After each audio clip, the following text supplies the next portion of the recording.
Yeah, I saw it the other night, just spraying water. All right, guys, just picked up my brand new charger here at Marty's Hobbies. It's pretty cool.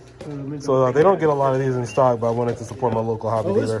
But I'm planning on selling my old one. This one's been out for about 4 years, but yeah, just decided to make the plunge and go ahead and get this one. So it's a cool place. They have what I needed in stock. Just thought I'd let you guys know.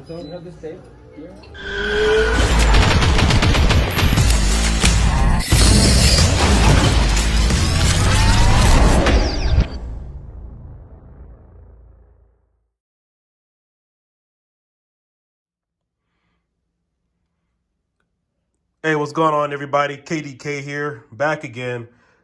We're going to look at the Venom Pro quad charger from Venom. So this was a 4-bay quad charger from Venom. I picked this up at Marty's Hobbies about last week or so. I really haven't opened it, so I just decided to go ahead and do that here on the channel today. But I know this device has been out for about the past 4 years. I've had my eye on it for quite some time. And initially, when it first came out, I was getting ready to jump on it. But the only problem was I wasn't spending a lot of time in the RC hobby like I did many years ago. And so I already had the 4 high-tech charger, the Bay charger. If you guys remember that one, that was the first charger that came out that allowed you to charge 4 batteries at the same time. And of course, you can get a low-end power supply with it. So it was pretty much the cheapest setup you could get at that time. So I believe that power supply cost me about 75 bucks. It was made by Track Power. And then of course, when the high-tech charger came out, I think that was like $240 at the time. Anyway, that was really revolutionary because you had to get a bunch of different things to be able to charge 4 batteries. So I decided to go ahead and upgrade that now.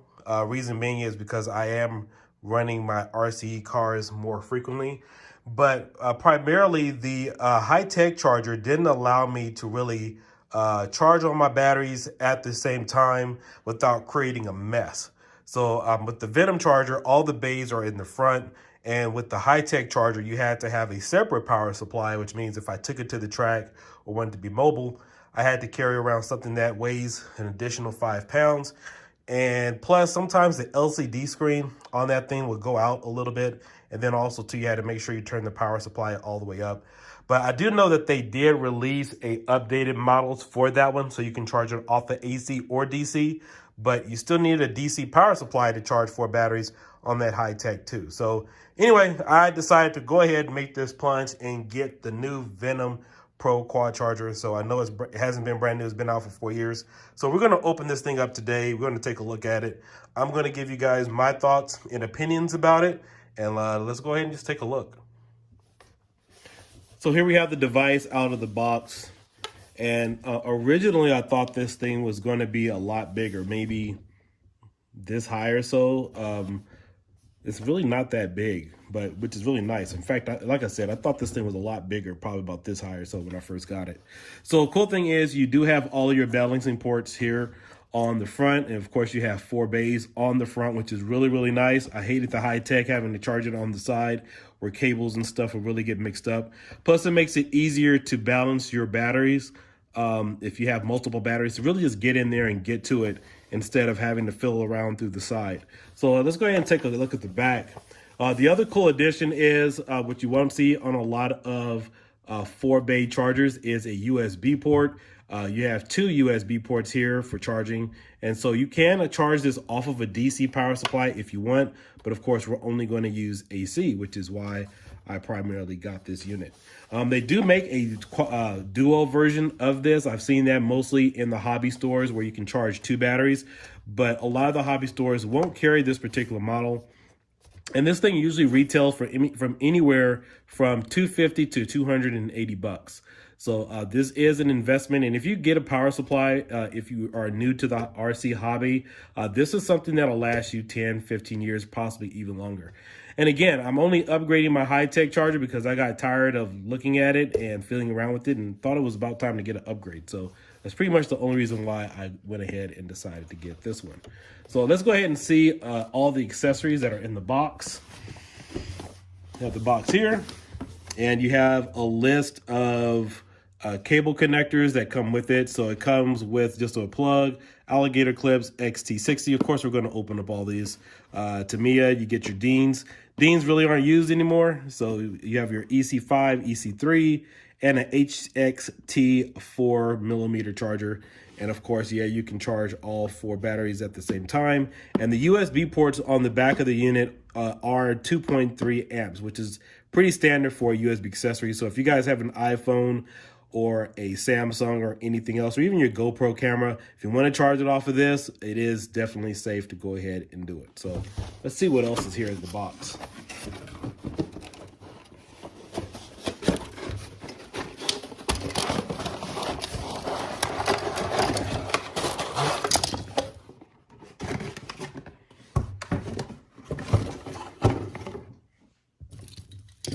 All right, so here we have our charging adapter. This is the AC power supply here. And we also have 1, 2, 3, 4. So you have 4 balancing ports here. So this is compatible with most of the LiPo batteries that are out there for JST, XH adapters. So all of these here will primarily assist with any habit you have as far as balancing your LiPo batteries, which is really good to have. You know, originally when I was new to the hobby, I went out and bought most of these individually, but yeah, I didn't know a lot of these chargers actually come with the balancing ports cable and the these things here. So really good to have. Here are the adapters. This is what connects from the front of the unit to the balancing board here. So you have 4 of these available for you. Yeah, they plug in like so. If you plug it in directly like this. And then, of course, the other end goes to the unit. So you have all those available for you. All right, so we have, this is one of our alligator clips here. So you do have this connection. These are like X5s. And then you have another, okay, yeah, that is the alligator clip. I'm sorry. So yeah, you do have your one alligator clip. You do also have your XT60 here. And of course, you do have a few Dean connectors here. You have some, this is actually pretty nice. In fact, let me go ahead and unravel this. Never seen this setup before.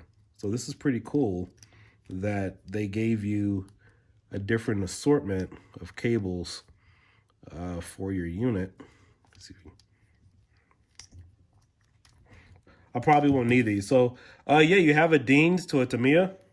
Then you also have a Dean's to a X60, or let me see what this is. Yeah, this is the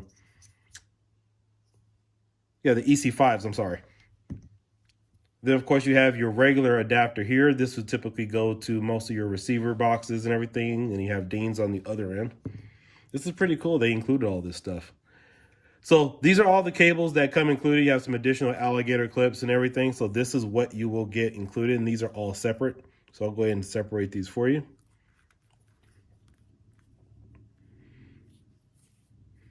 And you can never have enough alligator clips. Those things always come in handy if you want to charge directly from a battery.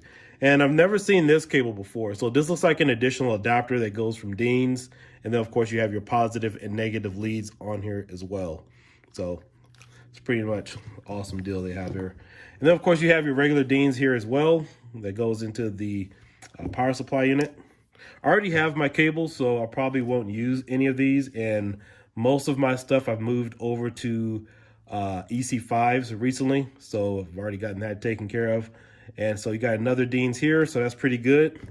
The only connection I can tell you that is not included in this box from really looking at it is Traxxas. So it doesn't appear that they are supporting the Traxxas brand or their type of connectors. I don't know if that has something to do with what they want to offer or different connection issues, but I know with a lot of the specific Traxxas chargers now with the memory bank and everything that they have going on, I know a lot of suppliers really haven't been providing those cables. So you have all these cables here in the box, which you can take a look at. But this is a nice little unit to get. So I will be charging up all of my batteries. Let's go ahead and turn this on here in just a second. And we'll go ahead and take a look at the unit itself and see what type of options it gives us.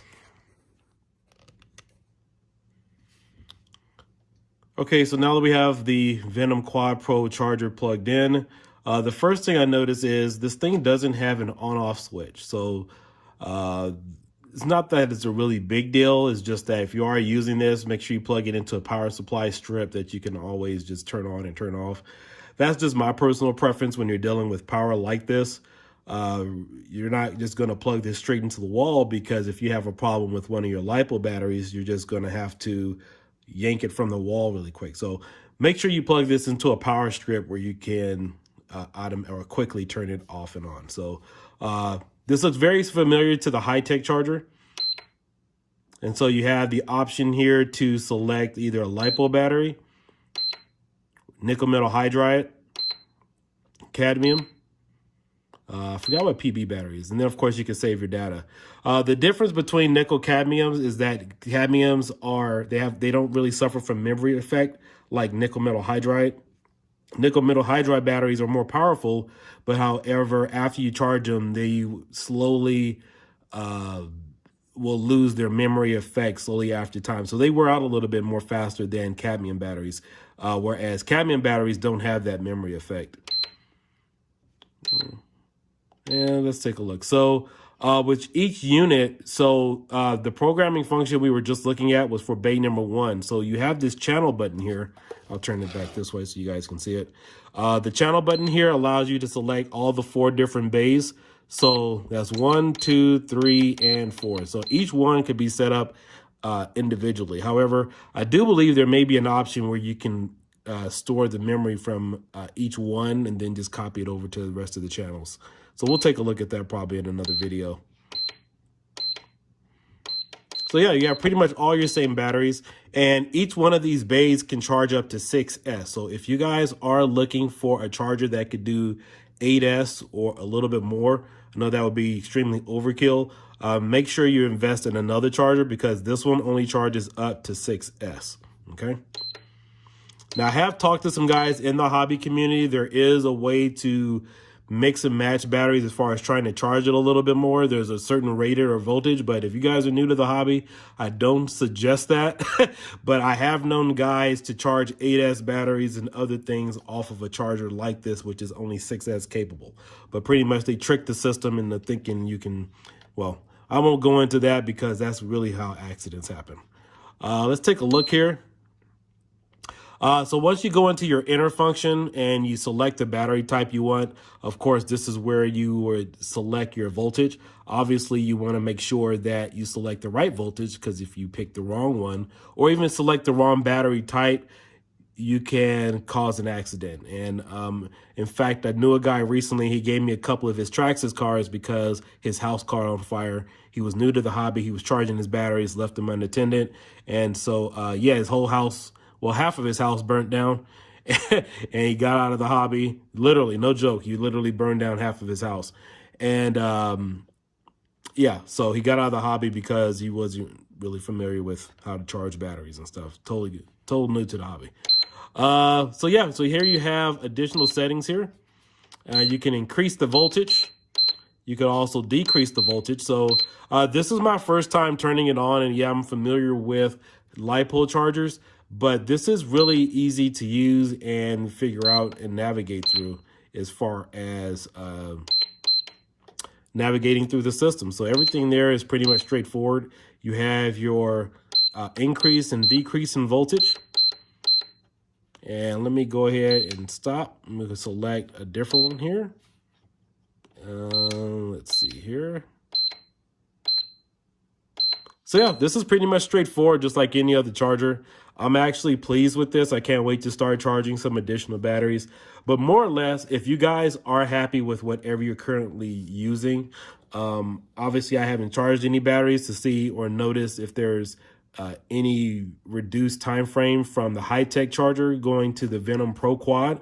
But essentially, if you're getting something like this, you're getting it for the form factor, the ease of use, and the fact that you do not need an additional power supply to charge your batteries. So make sure you guys subscribe and like the video. I will have some upcoming reviews on this, give you guys my overall opinion. And aside from that, make sure you also subscribe or join my Facebook groups. I have a hobby group on Facebook called Diekin Hobbies. We do everything on there from video games, fireworks, Raspberry Pi, arcade retro gaming, and RC cars. So, and also computer tech mods too. So make sure you guys do that as well, because sometimes, and I'll also post some random videos on my public Facebook page, Diekin as well. And consider donating to my Patreon if you guys feel led to do so. But anyway, just wanted to give you guys this quick overall review of the Venom Pro Quad Charger. I actually love this particular brand. I love this company. I love this particular charger. Again, I've had my eye on them for quite some time. I am disappointed with their batteries, though, as far as the batteries that I've had in the past with the 3S that I use for my eRevo. But whole nother story. But if you are going to get a quad charger for 100 watts, 4 power, I highly suggest you get the Venom Pro Quad Charger. One of the best out there. And yeah, those are pretty much my thoughts, guys. Hope to see you guys soon. Like, subscribe, share the video when you can. I'll catch you later. This is Diekin. Have a good day. Bye-bye.